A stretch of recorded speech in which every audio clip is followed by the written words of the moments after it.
πάνελ το συγκεκριμένο έχει σχέση με τα χρηματοδοτικά εργαλεία, καινοτομία και ανάπτυξη. Κάποιοι μπορεί να παραξενευτούν λίγο και από το πώς είναι η σύνθεση του πάνελ, αλλά νομίζω ότι στην πορεία θα δείτε ότι όλα έχουν σχέση μεταξύ τους, και οι υποδομές που προσφέρει ο ΟΤΕ και το Χρηματιστήριο Αθηνών που είναι εδώ ο κύριος Λαζαρίδης. Μπορούμε να μιλάμε στο ελληνικό, μπορούμε να το κάνουμε αυτό. Εντάξει. Ο Σπύρος εκεί πέρα πίσω και ο Γιάννης δεν έχουν πρόβλημα, είμαι βέβαιος γι' αυτό. Εντάξει. Οι Σοκράτηδες επίσης, από όσο έχω καταλάβει, 2 λεπτά στον καθένα, να μας πει τη θέση του γύρω από το αντικείμενο της συζήτησης. Και να κάνει και μια σύντομη τοποθέτηση για να ξεκινήσουμε και την κουβέντα. Κύριε Σοκράτη, είπα ελληνικό. Και καινοτομία μιλάμε, να μιλάμε στο ελληνικό. Σωστό. Και για startups μετά. Σωστό. Για τα πάντα. Γιατί αν υπάρχει κάποια ελπίδα στο περιβάλλον που έχει διαμορφωθεί το παγκόσμιο αυτή τη στιγμή, είναι η αξιοποίηση της καινοτομίας.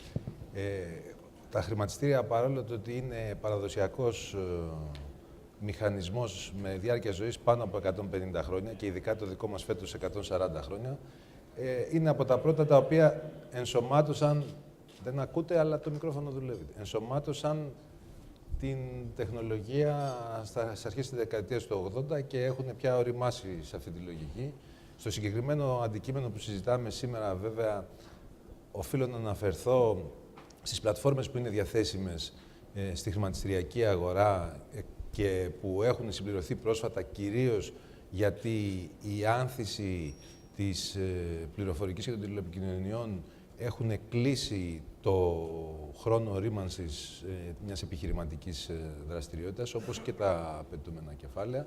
Και αναφέρομαι στις αγορές, την εναλλακτική αγορά και την ένα step, όπως τη λέμε εμείς, όπου ουσιαστικά προσκαλούν εταιρείες με διάρκεια ζωής μικρότερα από 3 χρόνια.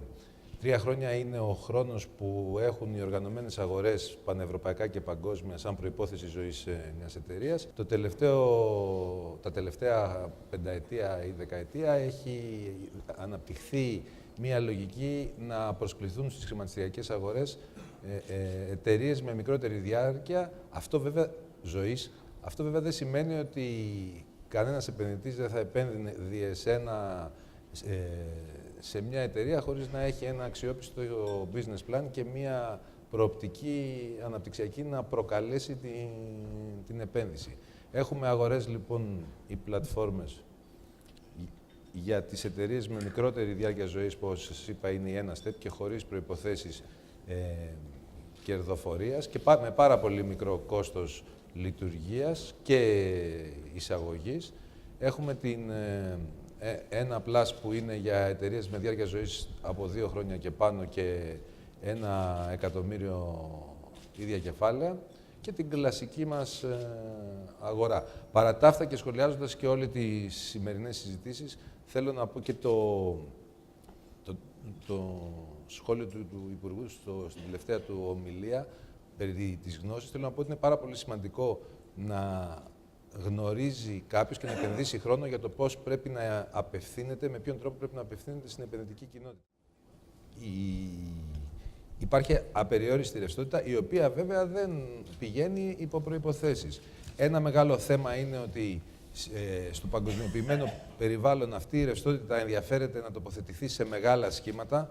Τα μικρότερα σχήματα έχουν μια δυσκολία, γι' αυτό βλέπετε και η Ευρωπαϊκή Ένωση έχει κάνει μια τεράστια προσπάθεια τα τελευταία χρόνια να μεταφέρει, να βρει τρόπους να γεφυρώσει το χάσμα μεταξύ μικρομεσαίων επιχειρήσεων και παγκόσμιας ρευστότητας.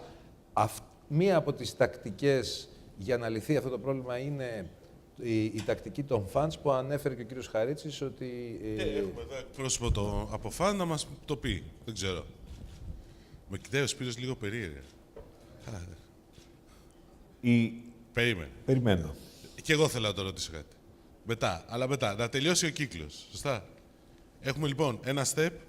Ένα plus. Και την κανονική αγορά. Την κανονική αγορά μας. Κύρια αγορά τώρα. Κύρια αγορά. Ωραία. Έχω και μετά. Θα το πιάσουμε. Να κάνουν όλοι μία σύντομη τοποθέτηση. Σοκράτης νούμερο 2. Καλησπέρα. Ευχαριστώ και εγώ πάρα πολύ για την πρόσκληση. Εγώ έχω δύο καπέλα στη σημερινή συνάντηση. Κοιτάζω και την καινοτομία και τη χρηματοδότηση. Το βασικό μου καπέλο, βέβαια, με το οποίο είμαι εδώ, είναι ως πρόεδρος της Ελληνικής Ένωσης Νεοφυών Επιχειρήσεων, το Hellenic Startup Association, όπου επί της ουσίας αυτό που προσπαθούμε να κάνουμε είναι να εμπεδώσουμε όσο είναι δυνατόν, κυρίως τους νέους επιχειρηματίες, στην έννοια της επιχειρηματικότητας. Δηλαδή να ξεφύγουμε λίγο από το τετριμένο ότι η επιχειρηματικότητα είναι το άνοιγμα ενός αφημί ή τέλος πάντων η εκκίνηση μιας εταιρείας ή οι ιδέες, οι περίφημες. Δεν είναι τίποτα από όλα αυτά, είναι κάτι πολύ πιο πολύ, το οποίο πιστεύω ότι συνέχεια θα έχουμε ευκαιρία να το πούμε. Καθώς όσον αφορά το χρηματοδοτικό κομμάτι, είμαστε και εμείς σύμβουλοι στην ΕΝΑ και στην ΕΝΑ STEP, στο χρηματιστήριο. Επίσης έχουμε και μία πλατφόρμα συμμετοχικών επενδύσεων, τη μόνη και δυστυχώς μοναδική, equity crowdfunding, πιο γνωστή ως έκφραση. Ο στόχος μας είναι, στο επενδυτικό κομμάτι, να κάνουμε αυτό το οποίο είπε ο Πρόεδρος πριν από λίγο, δηλαδή ότι ξέρουμε όλοι και σε αυτή την αίθουσα και σε περισσότερες από αυτές τις συναθρήσεις, παρόλο που δεν μαρτυρείται πολλές φορές, ότι αυτή τη στιγμή υπάρχουν τα περισσότερα διαθέσιμα ιδιωτικά κεφάλαια ever. Στο εξωτερικό. Δεν με ενδιαφέρει που υπάρχουν. Με ενδιαφέρει ότι υπάρχουν αυτή τη στιγμή σε μία ενιαία αγορά. Είμαστε μέλος της Ευρωπαϊκής Ένωσης ακόμα τουλάχιστον.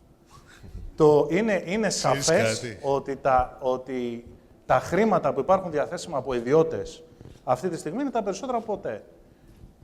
Το σημαντικό λοιπόν για μας, για κάποιους από αυτό το πάνελ και για πολλούς από εσάς, το σημαντικό είναι πώς θα τα βάλουμε σε εταιρείες μας, πώς θα τα βάλουμε σε εταιρείες σας, αυτό είναι το σημαντικό.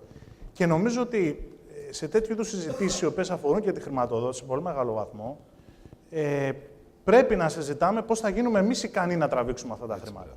Πώς οι εταιρείες θα γίνουν. Νομίζω ότι λιγάκι, χρησιμοποιώ λοιπόν τώρα διτά το ρόλο μου, ότι πρέπει να συζητήσουμε επί της ουσίας, όχι αν υπάρχουν χρήματα και πώς θα μας τα δώσει το κράτος ή ο ένας ή ο άλλος, αλλά πώς εμείς θα πάμε να τα πάρουμε. Αυτή την ατζέντα, κατά τη γνώμη μας, πρέπει να τοποθετήσουμε και σε αυτή την κουβέντα και σε πολλές άλλες. Μετά. 32 δευτερόλεπτα. Έχει απόλυτο δίκιο να προσθέσω και να τα χρησιμοποιήσουμε αξιοπρεπώς για να μπορούν και οι επόμενοι να τα πάρουν. Λεφτά υπάρχουν. Εντάξει, okay, το κατάλαβα. Λεφτά υπάρχουν, πρέπει να πάμε να τα πάρουμε. Όχι, να το καταλάβουμε ότι υπάρχουν. Να το καταλάβουμε. Το φωνάξουμε. Okay. Θωμά. Ναι, εγώ θα ήθελα να δώσω λίγο. Δώσε μια άλλη διάσταση και θα επανέλθουμε σε αυτό. Ένα πλαίσιο ευρωπαϊκής πολιτικής, την οποία έχουμε ήδη ακούσει. Το 2016 είναι μια χρονιά σημαντικών ανακοινώσεων. Είμαστε στο πλαίσιο της ενιαίας ψηφιακής αγοράς. Σε λίγες εβδομάδες από τώρα θα έχουμε το πρώτο πακέτο από μέτρα για να πάμε προς την ενιαία ψηφιακή αγορά και αφορούν πάρα πολλά από τα θέματα τα οποία θίγουμε εδώ. Είναι επίσης σαφές σε όλους μας, σε επίπεδο Ευρωπαϊκής Ένωσης, θα νομίζω και στα κράτη-μέλη πλέον, ότι πρέπει να πάμε ψηφιακά. Το είδαμε και στο φιλμάκι προηγουμένως. Οι αλλαγές που έρχονται είναι ριζοσπαστικές. Αφορούν όλους τους κλάδους της οικονομίας. Επομένως, είμαστε δυνατοί ψηφιακά και φροντίζουμε να μεταφέρουμε την ψηφιακή μας γνώση και τεχνολογία σε όλους τους κλάδους της οικονομίας, σε όλες τις μικρομεσαίες επιχειρήσεις. Και στις μεγάλες, παντού. Και έχουμε τα χρηματοδοτικά εργαλεία, όπως τονίστηκε, για να το κάνουμε. Ή θα μείνουμε πίσω και θα ξεχάσουμε πλέον το τι σημαίνει ψηφιακή επανάσταση διαπαντός. Και στην Ελλάδα και στην Ευρώπη. Εκείνο που χρειάζεται λοιπόν είναι να επικεντρωθούμε στις πολιτικές εκείνες, ή μάλλον πρέπει να επικεντρωθούμε καταρχάς πού είμαστε δυνατοί και πού θέλουμε να στοχεύσουμε την ανάπτυξή μας. Πού έχουμε πλεονεκτήματα, άρα αυτό πρέπει να πού είναι έχουμε ανταγωνιστικότητα, ναι. Και εφόσον μπορέσουμε και συμφωνήσουμε ότι αυτά είναι τα δυνατά μας σημεία, να πάμε μεθοδικά στο να χρησιμοποιήσουμε τα χρηματοδοτικά εργαλεία τα οποία έχουμε αναπτύξει πλέον κατά κόρο τα 3, 4, 5 τελευταία χρόνια σε ευρωπαϊκό επίπεδο και είναι και διαθέσιμο και σε ελληνικό επίπεδο, έτσι ώστε να τα εκμεταλλευτούμε το μέγιστο δυνατόν. Ωραία. Σπύρο. Ναι, θέλω να κάνω ένα βήμα πίσω. Κάνα ένα βήμα πίσω, θα ξανάρθουμε σε αυτά, γιατί εκεί θα πάμε. Και θα καταλήξω. Η Ελλάδα αντιπροσωπεύει το 2 της χιλής της παγκόσμιας αγοράς. Δεν μας χωράει και δεν μας χώραγε ποτέ, ιστορικά. Ναι. Παρ' όλα αυτά, μέχρι πριν από 10 χρόνια, η ελληνική πληροφορική ήταν αποκλειστικά εσωστρεφής. Αναζητώντας μια εταιρεία η οποία είχε διεθνή δραστηριότητα, έκανες μια έρευνα η οποία δεν απέδιδε τίποτα. Έχει μερικές. Εντάξει, υπερβάλλεις τώρα λίγο. Πριν από 10 χρόνια η κατάσταση ήταν αυτή, δυστυχώς. Εδώ και 10 χρόνια η κατάσταση αυτή έχει αρχίσει να αλλάζει και η κρίση εδώ βοήθησε. Έχει αρχίσει να υπάρχει μια δυναμική τόσο στις πιο ώριμες και μεγαλύτερες εταιρείες, αλλά πολύ περισσότερο στο χώρο των μικρών startup εταιριών που δημιουργούνται από νέους, δυναμικούς επιχειρηματίες, τεχνολόγους. Εδώ έρχεται και μπαίνει ο ρόλος των κεφαλαίων, γιατί η εξωστρέφεια απαιτεί κατά βάση κεφάλαια. Δεν μπορείς να χτίσεις μια εταιρεία η οποία θέλει γρήγορα να ανοιχτεί στον κόσμο με τα κέρδη τα οποία αυτή θα δημιουργήσει οργανικά. Πρέπει να έχεις κεφάλαια. Κεφάλαια στην Ελλάδα για τεχνολογία υπάρχουν εδώ και μια 20ετία. Ο χώρος μας, ο χώρος του Venture Capital, γνωρίστηκε με την πληροφορική πριν από 20 χρόνια και ήταν μια σχέση η οποία ήταν αρκετά ζεστή και θετική. Τα τελευταία 3 χρόνια αυτή η σχέση έχει πάρει μια άλλη δυναμική.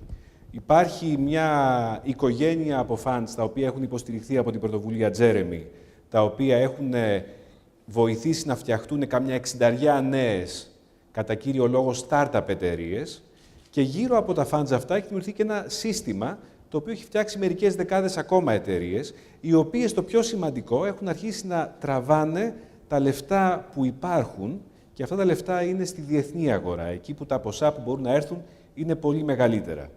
Εννοείς ότι έχουν γίνει κάποιες εταιρείες που είναι πιο παλιά ήταν startups, τώρα χρειάζονται να πάνε σε Series A. Ακριβώς, γιατί τελικά τα χρήματα τα οποία χρειάζονται για να χτίσει επιτυχημένες διεθνείς εξωστρεφείς εταιρείες είναι πολύ πιο σημαντικά από αυτά που θα μπορούσε υπό όποιες συνθήκες να υποστηρίξει η ελληνική αγορά. Και εκεί πρέπει να δεις τη διεθνή αγορά κεφαλαίων ως τη δικιά σου αγορά, όπως στα πλαίσια της εξωστρέφειας πρέπει να δεις και την διεθνή αγορά υπηρεσιών ως τη δική σου αγορά. Κλείνω όπως ξεκίνησα. Επειδή τα κεφάλαια αυτά ζητάν σημαντικές αποδόσεις για να καλύψουν το μεγάλο ρίσκο που αναλαμβάνουν, θέλουν να βλέπουν οι εταιρείες τους μεγάλες αγορές. Εξωστρέφεια. Η Ελλάδα είναι πολύ μικρή. Ούτε έχει εξωστρέφεια, έτσι δεν είναι? Ξεκάθαρα. Άνοιξε. Ωραία. Ναι. Καλημέρα και από μένα. Να ευχαριστήσω, τιμή και χαρά μου που βρίσκομαι εδώ σήμερα. Πράγματι, ο ΟΤΕ έχει εξωστρέφεια. Και έχει εξωστρέφεια και προς τρίτους, αλλά και μέσα στο μεγάλο γκρουπ της Deutsche Telekom που ανήκουμε. Άρα μπορούμε να το κάνουμε. Βεβαίως μπορούμε να το κάνουμε. Έχω μία σχετική ένσταση σε αυτό που είπε πριν ο Σπύρος. Πράγματι, έχουμε γίνει πολύ πιο εξωστρεφείς στην οικονομία μας τα τελευταία χρόνια. Έχει βοηθήσει η κρίση σε αυτό, αλλά υπολοιπόμαστε ακόμα σημαντικά από τον ευρωπαϊκό μεσόωρο.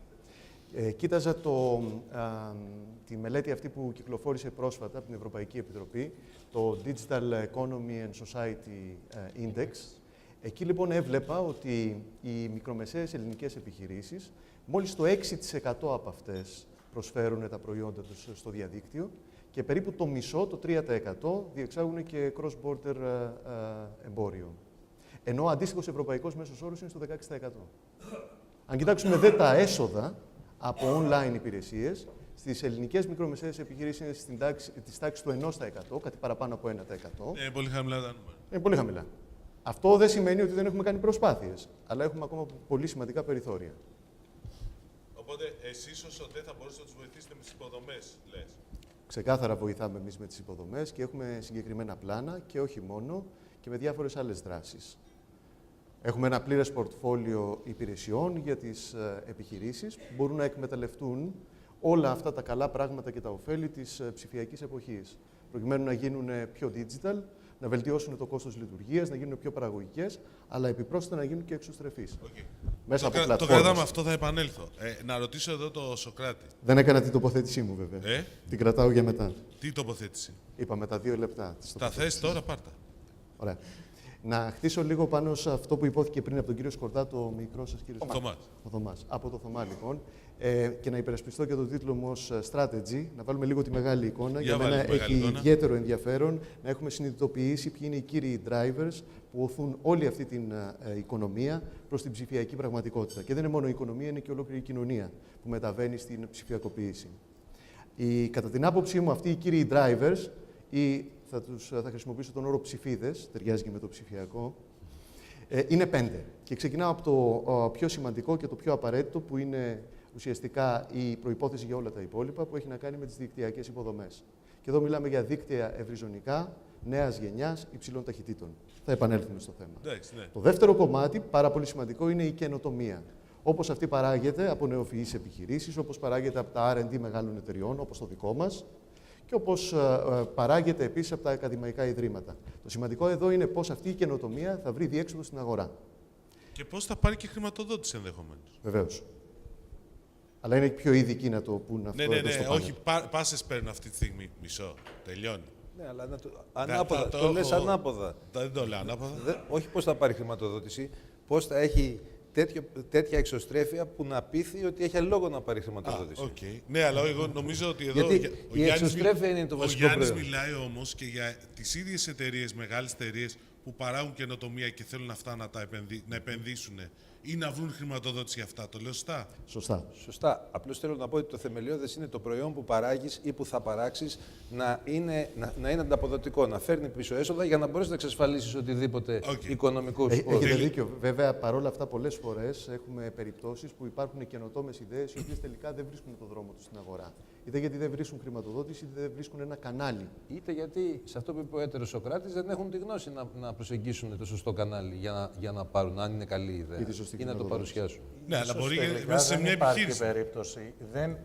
Ιστορικά και στατιστικά είναι αποδεδειγμένο ότι οι πραγματικά καινοτόμες, πραγματικά καλές ιδέες, οι οποίες μετατρέπονται σε πραγματικά καλές εταιρικές, ας το πούμε έτσι, δραστηριότητες, βρίσκουν και τη χρηματοδότηση και το δρόμο τους. Και μην ξεχνάμε ποτέ, βέβαια, τα καλύτερα λεφτά από όλα είναι τα λεφτά του πελάτη. Έτσι. Δηλαδή, τα πρώτα λεφτά που πρέπει όλοι να κυνηγάνε στο τέλος του δρόμου είναι τα λεφτά του πελάτη. Από εκεί πέρα, επειδή μιλάμε για έρευνα, για πιο μπροστά κτλ., είναι και στατιστικά αποδεδειγμένο ότι αν όχι όλες, ένα πολύ μεγάλο μέρος βρίσκει τη χρηματοδότηση την οποία πρέπει να τη βρει. Μπορεί να είναι από έναν τρελό, ο οποίος είναι ψυχοπαθής και πηγαίνει και βάζει 100 εκατομμύρια εκεί, επειδή ξέρω εγώ, ένας θείος του κάποια στιγμή είχε πάθει κάτι, μέχρι και πραγματική και κανονική συνειδητοποιημένη χρηματοδότηση, την οποία κάποιος κάπου την είδε, ίσως και μόνος του. Δεν έχουν χαθεί ποτέ ιδέες. Δηλαδή, Φυσικά έχουν χαθεί ιδέες. Αλλά συνήθως και στατιστικά, επαναλαμβάνω και ιστορικά, η πολύ μεγάλη πλειοψηφία έχει βρει το δρόμο της. Ακόμα και αν ο άνθρωπος έχει πουλήσει τα σπίτια του, τα δύο, Παρά τα αυτά, να μην μειώσουμε. Τη βασική προϋπόθεση που νομίζω ότι συμφωνούμε είναι η γνώση με την οποία προσεγγίζεις τα κανάλια και αυτή η γνώση αφορά πώς παρουσιάζεις το προϊόν που σκέφτεσαι να φτιάξεις και τι απόδοση θα σου έχει. Πώς το παρουσιάζεις στους επενδυτές ή εσωτερικά σε μια επιχείρηση. Καταρχάς στην επιχείρηση και μετά στους επενδυτές. Εγώ σε εκείνο το κομμάτι να λαμβάνω. Ο strategist προφανώς είναι στο πώς θα το στήσει ολόκληρο. Οκ, τότε να ρωτήσω από το Σπύρο. Γιατί έχουμε τόσες λίγες startups στην Ελλάδα και τόσες λίγες ιδέες που παίρνουν χρηματοδότηση. Δηλαδή, το feeling έχω εγώ. Γιατί ακούω εδώ αυτή τη στιγμή ότι οι εργαλεία υπάρχουν. Θα επανέλθω μετά σε αυτό που θέτει ο Θωμάς για τη στρατηγική και την επιλογή, που είναι επίσης πολύ σημαντικό. Αλλά ρωτάω εσένα, επειδή έχεις την εμπειρία, και εδώ μετά θα έρθω στους Σοκράτηδες, γιατί έχουμε τόσες λίγες ιδέες. Δεν έχουμε τόσο λίγες εταιρείες που σηκώσαν λεφτά. Είναι δική μου άποψη αυτό. Είναι λάθος άποψη. Okay. Έχουμε πολύ λίγες εταιρείες που ξεκινάνε. Ναι. Αυτές που σηκώνουν χρηματοδότηση, ειδικά την τελευταία τριετία, είναι ένα μεγάλο ποσοστό των εταιρεών που ξεκινάνε. Αλλά το πρόβλημα για μένα βρίσκεται ένα βήμα πιο πίσω ακόμα. Μ' αρέσει να πηγαίνω το βήμα πίσω. Και θα έρθω να κολλήσω πάλι στον ΟΤΕ, αντιπροσωπεύοντας τις μεγάλες ελληνικές επιχειρήσεις. Ναι. Η καινοτομία προϋποθέτει τοπική αγορά και τοπικούς πυλώνες. Στην Ελλάδα, δυστυχώς, δεν είχαμε ποτέ πολλούς από αυτούς, ισχυρά τεχνολογικά groups, τα οποία θα μπορούσαν να έρθουν και να δημιουργήσουν καινοτομία, όχι με την έννοια την εσωτερική, να στάξουν καινοτομία στην αγορά. Έτσι δουλεύει το μοντέλο παγκοσμίως. Και να δημιουργήσουν hubs, δηλαδή. Να δημιουργήσουν γνώση, εφαρμοσμένη γνώση, όχι ακαδημαϊκή γνώση, η οποία με κάποιο τρόπο, είτε εσωτερικά είτε εξωτερικά, θα βγει για να καινοτομήσει. Αυτό υπονοεί ότι δημιουργήσει ένα οικοσύστημα σε ένα επίπεδο hub. Ναι. Αλλά αυτό προϋποθέτει να υπάρχουν οι πυλώνες και το δεύτερο, το οποίο θέλω να τονίσω, οι πυλώνες αυτοί να είναι δεκτικοί στη φιλοσοφία της εσωτερικής δημιουργίας καινοτομίας ή έστω και της εξόδου της καινοτομίας. Υπάρχει ένα ανέκδοτο, θέλω να το πω γιατί μου είχε κάνει φοβερή εντύπωση. Άμα είναι ανέκδοτο, είναι καλό μόνο. Η Hewlett Packard σου επιτρέπει να φύγεις και να δοκιμάσεις να κάνεις ένα startup στην Αμερική μέχρι 5 φορές. έχοντας τη θέση σου εξασφαλισμένη αν αποτύχεις. Η Hewlett Packard και η HP έχουν γίνει 2 τώρα. Η HP, συγγνώμη, είμαι παλιός πλέον αρχαίος. Μέχρι 5 φορές. Άρα 5 φορές μπορείς να πας να δοκιμάσεις και αν δεν τα καταφέρεις υπάρχει πάλι η δουλειά σου για να συνεχίσεις από εκεί που το άφησες. Μόνο 5. Μόνο 5. Ναι. Εδώ είναι πάντως η δαιμονοποίηση αποτυχίας που έχουμε εμείς ως θέμα στην Ελλάδα. Εγώ όμως θέλω να ρωτήσω το εξής, Σπύρο και Σοκράτη. Γιατί δεν βλέπουμε Εγώ συνεχίζω να πιστεύω ότι δεν βλέπουμε πολλές εταιρείες να παίρνουν χρηματοδότηση, να στρέφονται να κυνηγήσουν χρηματοδότηση για καινοτόμα projects. Και δεν μιλάω μόνο για τις startups, μιλάω και για υπάρχουσες επιχειρήσεις που αναζητούν. Και εδώ θέλω ένα σχόλιο από το Σοκράτη εδώ. Από το μικρό Σοκράτη. Από το μικρό Σοκράτη. Μικρό θα σε παρεξηγήσει εδώ ο Σοκράτης. Μικρό το δε μας εννοώ. Μικρό το δε. Χειρότερο αυτό. Νομίζω ότι ένα. Τουλάχιστον πώς το έχουμε δει εμείς έτσι και πώς προσπαθούμε έτσι να δούμε, μιλώντας με τα μέλη και κοιτάζοντας γύρω-γύρω την κουβέντα. Καταρχήν, το να σηκώσει χρήματα είναι full-time job, έτσι. Είναι μια κανονική προσπάθεια. Δεν είναι δηλαδή παρεπιπτόντος. Δηλαδή, αν κάτσω εγώ τώρα εδώ πέρα να πούμε και στο πάνελ και ζητήσω σε όλη την αίθουσα, σας παρακαλώ, παιδιά, μπορεί κάποιος να μου δώσει ένα 5.000. Θα το φέρω το απόγευμα πίσω, μην σας νοιάζει, θα το βρεθούμε. Κατά πάσα πιθανότητα, όχι κατά πάσα, κατά 99%, δεν θα μου δώσει κανείς. Πρέπει να σε πείσω. Δεν είναι μόνο να πιτσάρω και τα περίφημα και όλα αυτά τα γνωστά. Πρέπει να πείσω ότι θα είμαι και αύριο εδώ, ότι θα μεγαλώσω πραγματικά πολύ κάποια στιγμή, ότι μπορώ να το κάνω, έχω την ομάδα να το κάνει. Είναι όλο αυτό το πράγμα. Υπάρχει ένα δεύτερο σημείο το οποίο το άγγιξες και το είπες μόνος σου. Γιατί οι ιδέες δεν χρηματοδοτούνται. Μα δεν χρηματοδοτούνται οι ιδέες. Χρηματοδοτούνται και οι ιδέες. Βασικά χρηματοδοτούνται κάποιες οντότητες, οι οποίες μπορεί εκείνη τη στιγμή πραγματικά να μην είναι ιδέες, αλλά ακόμα πρέπει να δείξουν ότι έχουν τη σοβαρότητα να βγουν έξω πραγματικά και επαναλαμβάνω να κάνουν όλη τη δουλειά μέχρι το τέλος. Κανείς δεν επενδύει τα λεφτά του για να κάνει ο άλλος μια δοκιμή. Δεν γίνεται αυτό. Ή τουλάχιστον, το λέω τώρα σε επίπεδο, εγώ ιδιώτες επενδυτές γνωρίζω κυρίως, λιγότερο έχουμε σχέση με τα VCs και τα funds. Θέλει να πιστεί. Και δεν είναι το θέμα του ρίσκου, δεν έχει κανένας πρόβλημα να πάρει ένα ρίσκο, αρκεί να καταλαβαίνει πού είναι το ρίσκο και να ξέρει τι σκέφτεσαι εσύ ως επιχειρηματίας για να το αντιμετωπίσεις. Μάλιστα. Ναι. Αυτά που έχουμε δει τουλάχιστον σε ευρωπαϊκό επίπεδο. Μία ιδέα καταρχάς δεν είναι αρκετή για χρηματοδότηση. Είναι η αρχή. Πρέπει να έχεις μια καλή ιδέα. Το δεύτερο πράγμα που είναι σημαντικό είναι πρέπει να έχεις και μια καλή ομάδα. Το τρίτο πράγμα που είναι σημαντικό είναι να έχεις ένα πάρα πολύ καλό επιχειρησιακό μοντέλο για να βγεις εκεί έξω. Ναι. Και το τέταρτο, το οποίο συχνά ξεχνάμε, είναι ότι χρειάζεται να έχεις ανθρώπους οι οποίοι μπορούν να σε καθοδηγούν ανά πάσα στιγμή. Και εκεί είναι πολύ σημαντικό αυτό, διότι δεν φτάνει να έχεις το αρχικό κεφάλαιο. Θα πρέπει να ξέρεις πώς θα κινηθείς. Θα πρέπει να ξέρεις ποιες αγορές θα πας. Θα πρέπει να ξέρεις να έχεις βοήθεια να πας διεθνώς. Όχι μόνο στην ελληνική αγορά. Θα πρέπει να ξέρεις πώς μπορείς να αναπτύξεις πλέον την επιχείρησή σου. Εάν το σχέδιό σου είναι να μείνει η επιχείρησή σου στα 3-4 άτομα για τους επόμενους 18 μήνες που είναι ο μέσος όρος, δεν έχει νόημα. Άρα χρειαζόμαστε κάτι πολύ πιο σημαντικό, το οποίο είναι ναι να ξεκινήσουμε startups, αλλά ναι να έχουμε και μια υποδομή η οποία να βοηθάει τις startups να αναπτυχθούν, να γίνουν οι μεγάλες επιχειρήσεις του μέλλοντος. Να ρωτήσουμε κάτι πάνω σε αυτό. Μας ενδιαφέρει σαν ευρωπαϊκό. Πάρτε το ευρωπαϊκό καπέλο. Μας ενδιαφέρει σαν Ευρώπη να προωθήσουμε έρευνα για την έρευνα ή μας ενδιαφέρει να προωθήσουμε έρευνα που να είναι εφαρμοσμένη και να γίνεται επιχειρήσεις? Έρευνα για την έρευνα την έχουμε κάνει αρκετά χρόνια πλέον και δεν είμαστε πλέον σε αυτό το επίπεδο. Ωραία. Το ζητούμενο στην Ευρώπη είναι πλέον ξεκάθαρο. Μέχρι τώρα ήμασταν ένα σύνολο ιδεών, εξαιρετικών ιδεών, που όταν φτάνουμε στην καινοτομία πήγαιναν στις ΗΠΑ, στην Κίνα ή αλλού.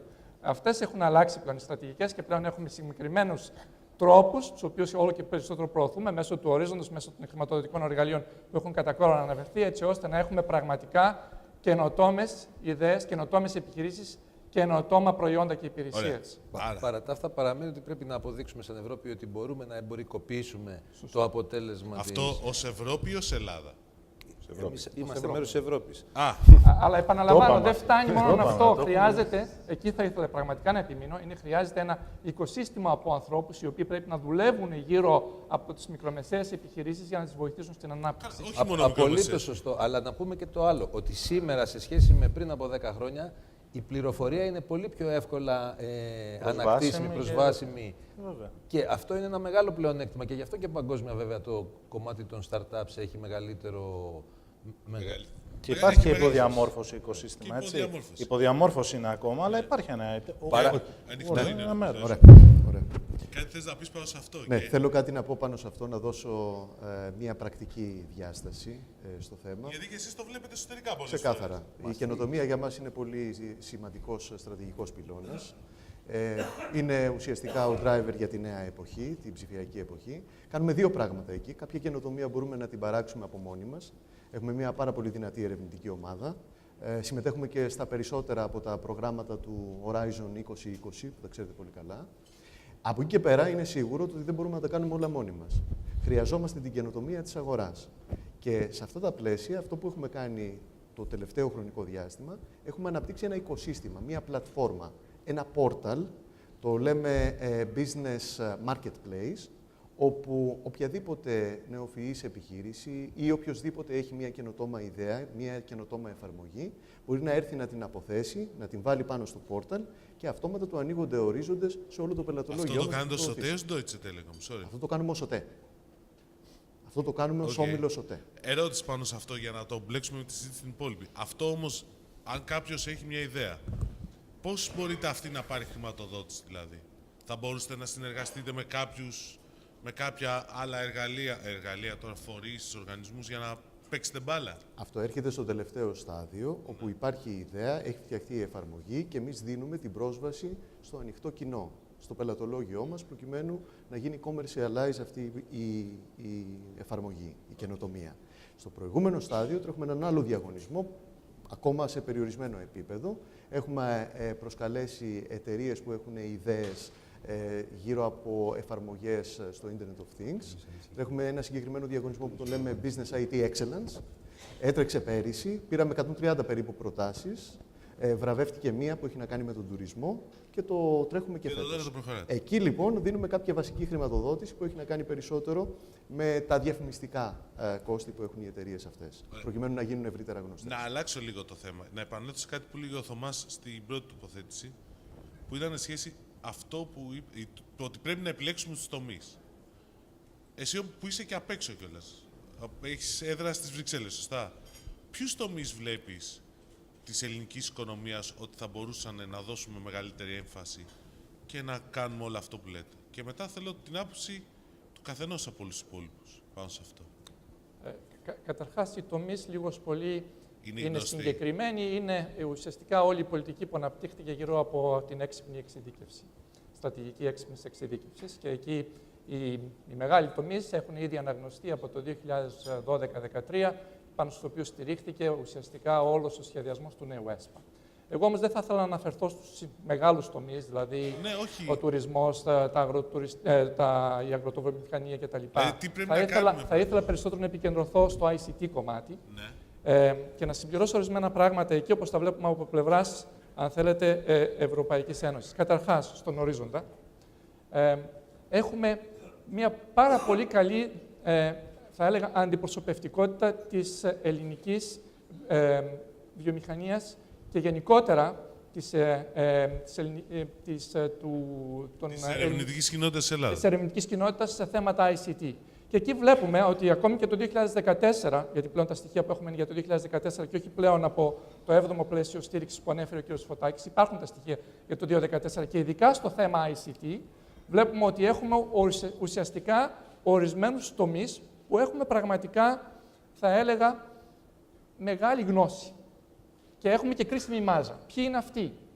Αυτοί είναι πρώτα απ' όλα στα θέματα του cloud, big data, cloud, στα θέματα της τηλεφωνίας για το μελλοντικό διαδίκτυο, αναφέρεται το Internet of Things, τα δίκτυα 5ης γενιάς, η δημιουργική βιομηχανία, η λεγόμενη δημιουργική βιομηχανία, με τα gamings και ορισμένες άλλες κατηγορίες. Ναι. Αλλά χωρίς να ξεχνάμε επίσης ότι έχουμε αρκετές καλές ομάδες και σε θέματα ρομποτικής και σε θέματα μικροηλεκτρονικής και φωτονικής. Άρα αυτή η κλάδη είναι περίπου που θεωρείτε ότι έχουμε ένα πλεονέκτημα σαν Ελλάδα. Εκεί έχουμε πραγματικά ένα πλεονέκτημα σαν Ελλάδα. Πάμε πάρα πολύ καλά σε ιδιαίτερα ανταγωνιστικά προγράμματα σε ευρωπαϊκό επίπεδο στον ορίζοντα Και έχουμε μάλιστα αντιπροσώπευση όχι μόνο από ερευνητές σε πανεπιστήμια και σε ερευνητικά Ινστιτούτα, αλλά έχουμε και καλή αντιπροσώπευση από εταιρείες ελληνικές. Δηλαδή, αν θυμάμαι καλά, λίγο πολύ είναι 60-40, το ποσοστό 60 πανεπιστήμια, ερευνητικά Ινστιτούτα και 40% είναι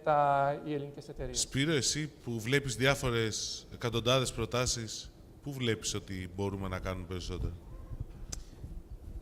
Δηλαδή, ποιοι είναι οι κλάδοι που επενδύεις? Η πληροφορική είναι enabling technology. Επομένως, πρέπει να δούμε τις κάθετες εφαρμογές της και μια στρατηγική είναι να κοιτάξουμε, επειδή σε όλο τον κόσμο αυτή τη στιγμή παράγεται καινοτομία, είναι ένα παγκόσμιο παιχνίδι, εμείς εδώ στην Ελλάδα πρέπει να δούμε πού έχουμε κάποιο συγκριτικό πλεονέκτημα.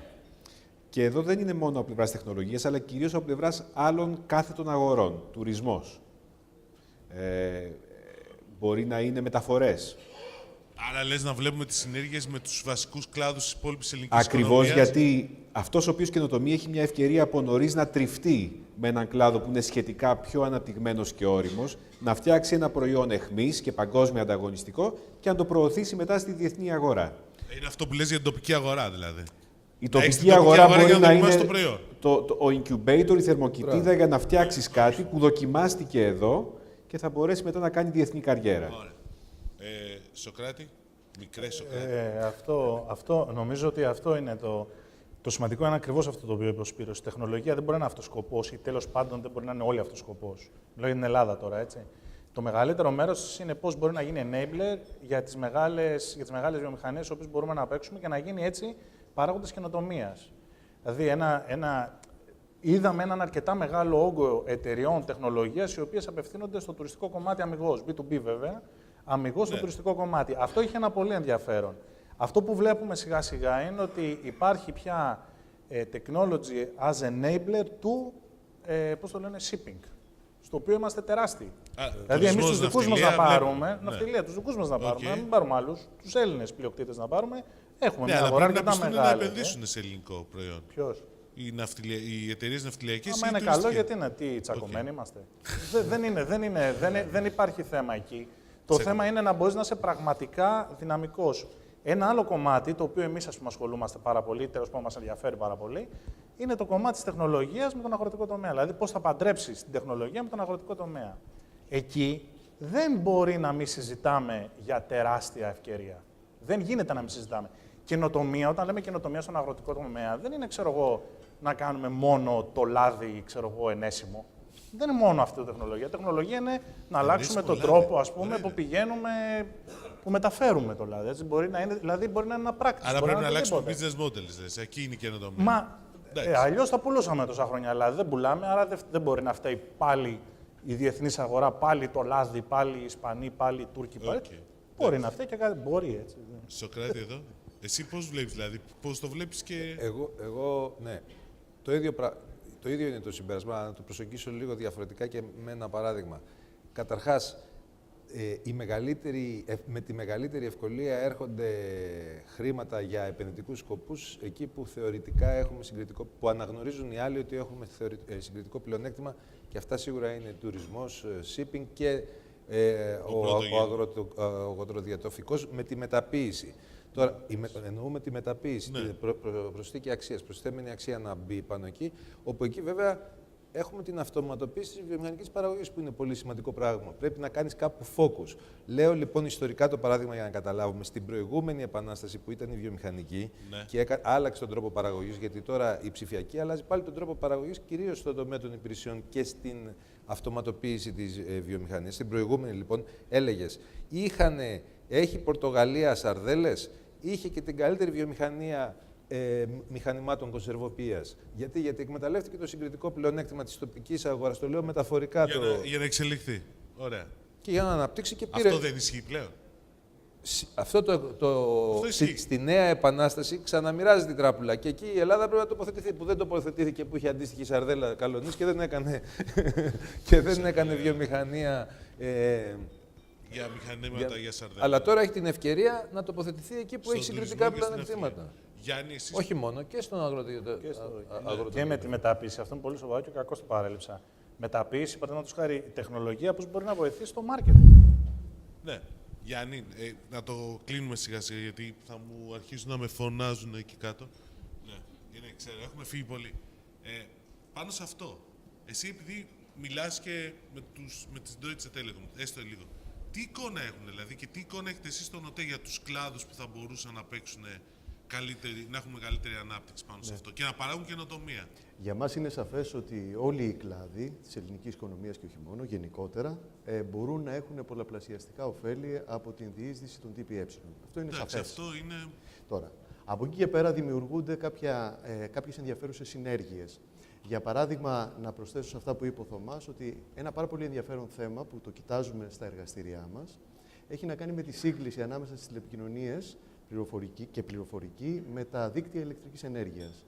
Εδώ υπάρχει μια έντονη κινητικότητα σε παγκόσμιο επίπεδο που έχει να κάνει με τα smart grids, το οποίο θα το δούμε όλο ένα και περισσότερο να έρχεται και στη χώρα μας με smart metering και αλγόριθμους οι οποίοι θα βελτιστοποιούν την κατανάλωση του ρεύματος κλπ. Αυτό που ήθελα να πω είναι ότι συμφωνώ με την τοποθέτηση που έγινε πριν από τον Σοκράτη. Ναι, είναι εύκολο εδώ πέρα. 2 Σοκράτες, δεν έχει πρόβλημα. Συμφωνώ απόλυτα. Πιστεύω ότι ο περισσότερος κόσμος έχει στο μυαλό του την καινοτομία σαν κάποιες πρωτοποριακές, εξωτικές υπηρεσίες που έρχονται και βελτιώνουν και αλλάζουν τη ζωή μας.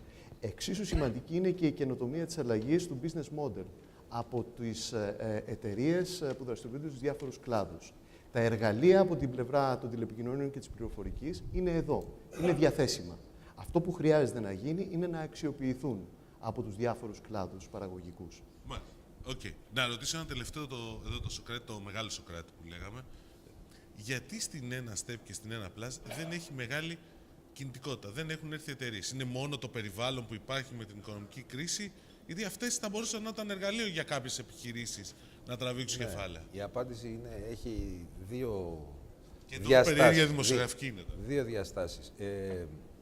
Η μία είναι, όπως σας είπα, ότι για τις μικρές εταιρείες είναι πολύ δύσκολο να κινητοποιήσεις το παγκόσμιο ενδιαφέρον, άρα θα προσεγγίσεις μόνο το τοπικό. Στην Ελλάδα για 5 χρόνια έχεις αρνητική αποταμίευση. Άρα το propensity to invest του ελληνικού κοινού είναι πολύ χαμηλό. Το δεύτερο είναι ότι, που δεν το θίξαμε αλλά δεν το αναπτύξαμε, το δεύτερο είναι ότι δεν έχουμε αρκετού του επίπεδου τριβή για να φτιάξουμε το financial engineering, τις τεχνικές εκείνες παρουσίασης μιας πρότασης άντλησης κεφαλαίων που να είναι ελκυστική και για τον επενδυτή. Αυτό που λέμε είναι να κρατήσω την εταιρεία. Είναι δύο διαφορετικά πράγματα. Η επιχειρηματικότητα με το κεφάλαιο είναι δύο διαφορετικοί. Το έθιξε νομίζω ο Σοκράτης προηγουμένως. Πρέπει να τα βλέπεις διαφορετικά. Άλλο η επιχειρηματικότητά σου, η προσπάθεια που θα κάνεις να δημιουργήσεις κάτι, και άλλο το κεφάλαιο που θα χρειαστείς που θέλει μια διαφορετική ανταμοιβή. Τελευταίο, γιατί μου κάνει νόημα. Απλά είμαστε, πρέπει να είμαστε τουλάχιστον πρώτοι, τελευταίοι που γίναμε σύμβουλοι στην ΕΝΑ. Δηλαδή γίναμε σύμβουλοι στο τέλος του 2015. Οπότε εμείς βάζουμε ένα στίχημα εκεί που όλοι οι άλλοι φεύγουν. Ναι. Έτσι, λοιπόν, γιατί όμως? Γιατί το χρηματιστήριο, μην ξεχνάμε ότι έχει ένα συγκεκριμένο ρόλο, μια συγκεκριμένη πλατφόρμα, έτσι, η οποία έχει ως κύριο σκοπό να αντλεί κεφάλαια μέσω όλου αυτού του μηχανισμού κτλ. Υπάρχει ένα πολύ σοβαρό θέμα. Το πρώτο είναι ποιοι θα πάνε να βάζουν εταιρείες μέσα στο χρηματιστήριο και θα αντλούν αυτά τα κεφάλαια, δεν θα καλούν εκτός από το μηχανισμό του χρηματιστηρίου στοχευμένα αυτά τα κεφάλαια. Και δεύτερον, τι governance θα έχουν αυτές οι εταιρείες και financial πλάνο κτλ. Ώστε να έρθουν κεφάλαια από διάφορους χώρες κτλ. Για να βάλουν μέσα αυτό το πράγμα. Εδώ αυτό είναι τα πράγματα λίγο. Εδώ είναι μια ατζέντα η οποία έχει ένα πραγματικό νόημα. Ναι, αλλά εδώ πέρα είναι ότι έχουμε άλλο ένα χρηματοδοτικό. Υπάρχουν για να το κλείσω και να πείτε αν συμφωνείτε με αυτό που θα πω. Γενικώς αυτό που καταλαβαίνω από τη συζήτηση είναι χρηματοδοτικά εργαλεία υπάρχουν. Ευκαιρίες υπάρχουν. Υποδομές υπάρχουν. Απλώς ένα πρόβλημα είναι ότι πρέπει να εντοπίσουμε τους κλάδους που πρέπει να δώσουμε έμφαση και οι εταιρείες οι οποίες κινούνται σε αυτούς τους κλάδους να το παρουσιάσουν σωστά για να μπορέσουν να προσελκύσουν τα κεφάλαια. Όλη την προετοιμασία. Το κατάλαβα. Με μία μικρή ακόμη προσθήκη θα έλεγα. Επειδή ακριβώς οι κλάδοι τους οποίους οι τομείς που ανέφερα προηγουμένως είναι κεντρικοί τομείς για την ανάπτυξη όλης της βιομηχανίας και όχι μόνο της ψηφιακής, του ψηφιακού κομματιού, νομίζω ότι. Ναι, ακριβώς. Πλέον μιλάμε για οικονομία γενικότερα που χρησιμοποιεί ψηφιακή. Νομίζω ότι ακριβώς επειδή ξέρουμε σε ποιους κλάδους, σε ποιους τομείς έχουμε ακριβώς τη συγκριτική ικανότητα για να το κάνουμε. Η δημιουργία 2-3 κέντρων καινοτομίας που να στηρίζεται ακριβώς γύρω από αυτούς τους κλάδους και να τραβήξει Ναι. τεχνογνωσία, μεταφορά τεχνολογίας κτλ. Σε μικρομεσαίες επιχειρήσεις, είτε είναι στην αγροτική παραγωγή, είτε είναι στον τουρισμό, είτε είναι οπουδήποτε αλλού, θα μπορούσε να είναι ο πόλος έλξης γύρω από τον οποίο μπορούμε να δημιουργήσουμε νέα, αν θέλετε, φυτόρια ανάπτυξης. Άρα, Και εκεί, hubs επειδή και ακριβώς ένα είδος innovation hub, το οποίο να στηρίζεται ακριβώς σε αυτές τις κριτικές και στρατηγικές τεχνολογίες και πάνω στις οποίες έχουμε τη τεχνογνωσία για να δημιουργήσουμε τους απαραίτητους, θα έλεγα, τις απαραίτητες συνθήκες για ανάπτυξη. Και στην Ελλάδα, αλλά και στο εξωτερικό.